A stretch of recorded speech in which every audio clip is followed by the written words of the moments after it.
Okay, irrigation is kind of use your own imagination, and it's a lot of different setups. Uh, what we have on our farm is we do not have surface groundwater, so we either have to use it out of a lake or we have to use city water, real water.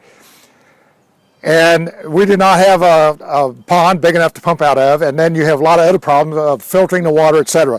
So we just use the city water. And we have a meter on the street. We actually have two of them. And at the meter, we had it enlarged from a 1/2 inch to a 1 inch, so we get a lot of water supply. And we we buried in the ground a 2-inch line that runs through the farm, all the way through the farm, makes a circle, and connects back to the other meter on the other side. So we have a loop. So we get pressure from both sides. This is a good system. It's doing you have to do a lot of digging, a lot of ditches.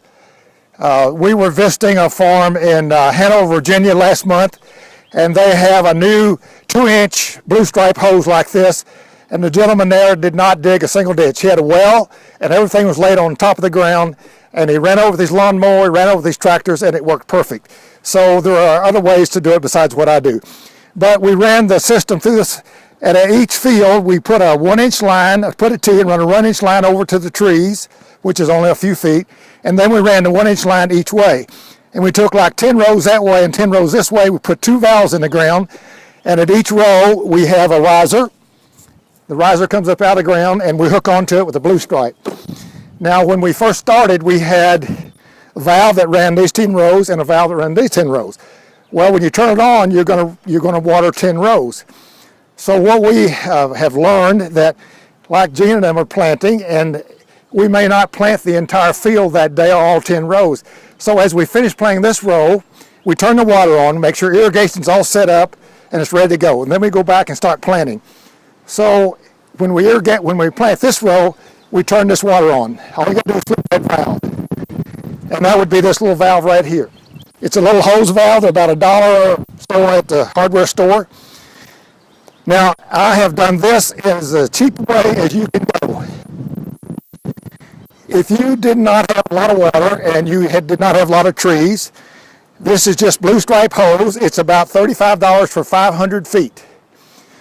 And you have fittings of all kinds to work with that. So the place we visited in North Carolina, he had a 2-inch hose here on this one. And then he had his laterals going down the row. But if you had a few trees, you could just run this down the row, like between the rows, and one of those down each row. The fittings are mostly around 50 cents a piece. And you have all kinds of fittings. You have T's, you have elbows, you have end clamps. Clamp it off right here. And then I inserted the little valve to help us out, control it on an individual basis. And the benefit of this system is emitters. Let me get my emitter here. This is the emitter, and that inserts into the line. And this emitter, you can pull the top out, and if it stops up, you can clean it out. So you never have to replace those emitters. I have some that I've been using for 30 years. They still work. I have a hose that's about played out now after 30 years. The first hose I bought was not blue stripe, and there's a lot of difference in the plastic. So the new plastic, I think, will last at least 30 years or longer. So we stretch that down the row. If it's a really hot day, there's a lot of expansion in that hose. We will open up the end, take that off, and turn the water on and let the water cool the pipe down. And then we go back and put the emitter at the tree.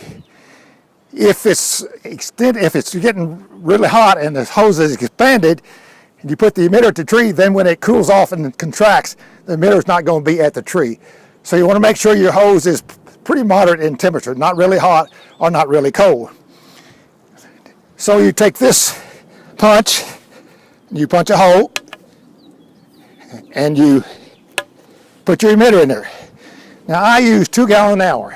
Why I chose 2 gallon, I don't know, but these can be bought from a 1/2 gallon, 2 gallons, 3 gallons an hour. So at a very low pressure of around 5 pounds, this will drip 2 gallons an hour. At our pressure, we have between 50 and 60, 70 pounds of pressure at a water line. So we can control the pressure at this little valve, or we can just let it run and get a lot more water. So what we try to do is water at least in a dry summer when there's a drought, about once a week. We turn them on for an hour, and each tree will get about a gallon of water, or 2 gallons of water in that hour or more. Now, if we have a big field that has, say, 100 trees or 150 trees per row, then we run the line right down through the middle of the field, and we use a T, and we run water both ways down the row.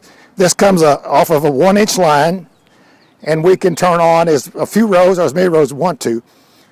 So if you have a long field and you use this type of emitter, then you will not get the same pressure at the end as you get at the beginning, which is not any big deal, because just make sure the one at the end gets plenty of water. They make what they call pressure compensating emitters, and every emitter will not turn on until the same pressure it reached at the far end, but they're a lot more expensive, and we have found this does the same job. It does just as well. That's probably the most inexpensive system that you could come up with. Instead of digging the ditches, I called my supplier. We use the water store in Tulsa, and we called them and asked about the 2-inch, and they didn't know anything about it, but they said they investigated and they didn't come back. But anyway, it was blue stripe, and they did, and you do not have to take it out in the wintertime. It will not freeze. I've never had these freeze either, but with this system laying on top, he just ran over the top of it with his lawnmowers, his tractors, and everything. So now another good thing about this system is that if these are in the wrong place and you want to move it or you want to take it out, you just pop that out of there, and this is the goof plug. And I made this little wood block because after you punch those goof plugs in there for a while, your fingers get sore. So I put that little goof plug in that hole, and you block the hole. And then you can punch the hole and put it at another place. You can move it down here. Now, what we used to do before Mike invented the stump remover, we would plant next to the stump. We'd cut the tree had been cut and harvested. We'd move 12 inches this way and plant a new tree. Well, you got to move all your irrigation 12 inches to be at that tree. The next cycle, the next rotation, we'd move 12 inches the other side. Well, now you got to move it all the way back. So you're always shortening and lifting this end down here. With the stump remover, remove the stump, go back and fill the hole, get it all nice and level, and hope for a rain. This year we didn't get a rain, so we irrigated, and we irrigated that hole to settle the dirt to make it was nice and firm. Then we went back and filled those up, which wasn't a big chore, and then we planted. So we use this emitter as our guide to replant the next tree, because that's where it was last year, and that's where it will be this year, or the following year. Now, I figured up if you had 500 trees, and they were 5 foot apart in the row, you need 5 rows of irrigation pipe. You need some for the end. So for 6, you need 6 rows or 3,000 feet of pipe. You need 500 emitters, which is $125. The hose is $210, and probably $30 worth of fittings would do it. So for less than $400, you could buy irrigation for 500 trees. And to me, that's like buying an annuity. You're going to use it year after year after year after year, and it's something that will pay you back. Now, when we only water for the first couple of years. That's all we water, unless we have a severe drought, which we did a few years ago. We watered during the summer. But once a tree gets big and the roots are all spread out, it's hard to water with that one emitter dripping 2 gallons of water at that tree. I don't think it does a whole lot of good myself. I know John differs in that. He waters all of his trees, big or little. We segregate our trees into fields. So when we go plant a field of trees, they're all the same age. So we're irrigating just those small trees we planted this year or last year. We're not irrigating the big trees as well as the little trees because they're not intermingled. So that's kind of how we do it.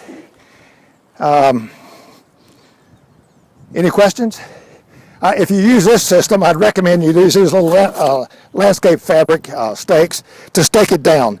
At the end of each row, we put, this is a fiberglass tree stake, and we just cut them up. And when we get to the end of the row, we just pull it tight and put that in the ground, like so, and that'll hook behind it. Now this hose is extremely easy to work. You just cut it with clippers. This is a coupling.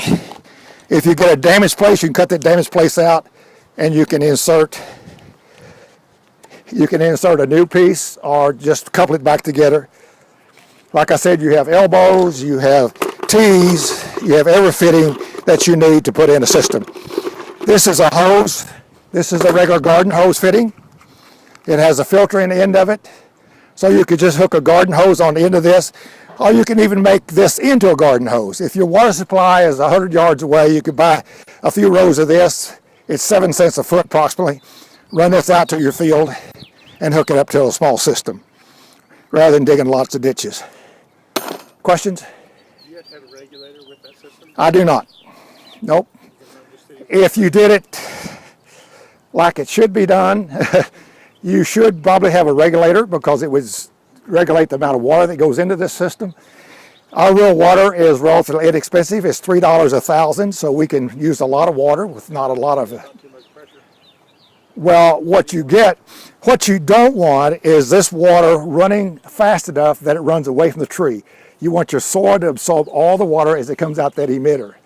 So if we get too much, we just turn on more rows. If we get too much pressure in this and it's just spurting out there, we go turn on another section or another 10 rows or whatever. So Bill, you've never blown out an emitter because the pressure was too high up close? Only when we're testing it upspring. When we're going to start in the spring, we turn one line on at a time and turn the pressure up high to make sure every emitter is working and it blows the dirt out of it, and make sure, and it will blow the top out of the emitter occasionally. But once we get it in the ground, get our trees in the ground, we've never had that happen to us. Yep. Do you get any kind of fungus or anything in the water? Never. That's one advantage of using real water, or city water. It's treated. And it never freezes in wintertime. It always just drains out. The only thing I've ever had frozen is these will freeze, this little valve will freeze.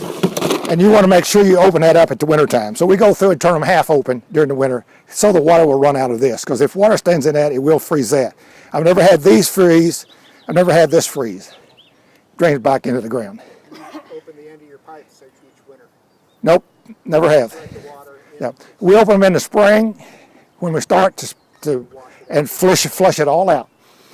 Now I think this system on top of the ground might be better than in the ground because Christmas tree shoppers love to step on that and break it off. So we repair a lot of these every spring. They break them off, either the singles or the doubles. But these all just screw it there. So when you go to buy, you need to buy an elbow with a threaded one side and slip on the other side, like this one. Or just, this is a T that's threaded on here. And this would slip here, but you could buy the threaded adapter to it. Question? No. Turn your mower off so you don't cut it. If you cut it, now what you can do, and I have done this in my garden in a few places, you just dig take your hoe, just rake a little channel and set that down in between the two rows and let it come out of the ground, like so. But for less than $400, you could irrigate. And if you don't have a lot of pressure, just irrigate 2 rows at a time or 3 rows at a time, depending on how much water you supply and your pressure.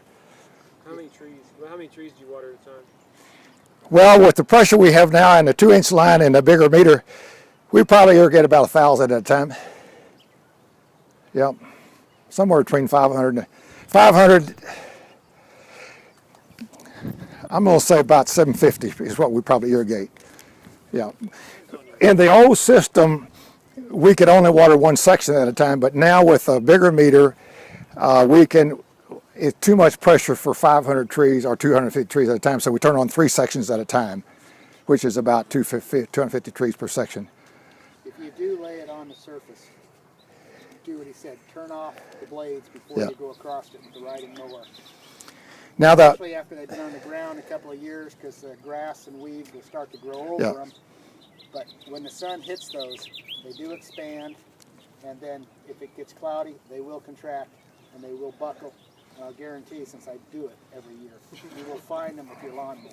You can actually see this pipe move or your emitters move up and down the row as the sun comes out and it goes behind the cloud. You will see it contract and expand. I'm not sure what the contraction factor is, but it's pretty great.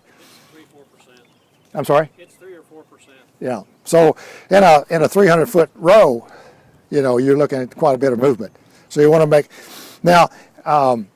Lauren Loomis, who has since passed away, but what he did is he wrapped the hose around each other tree this way. He went on one side and back like that, and that kept the hose in the row. I've never done that. I like it all spread out on one side.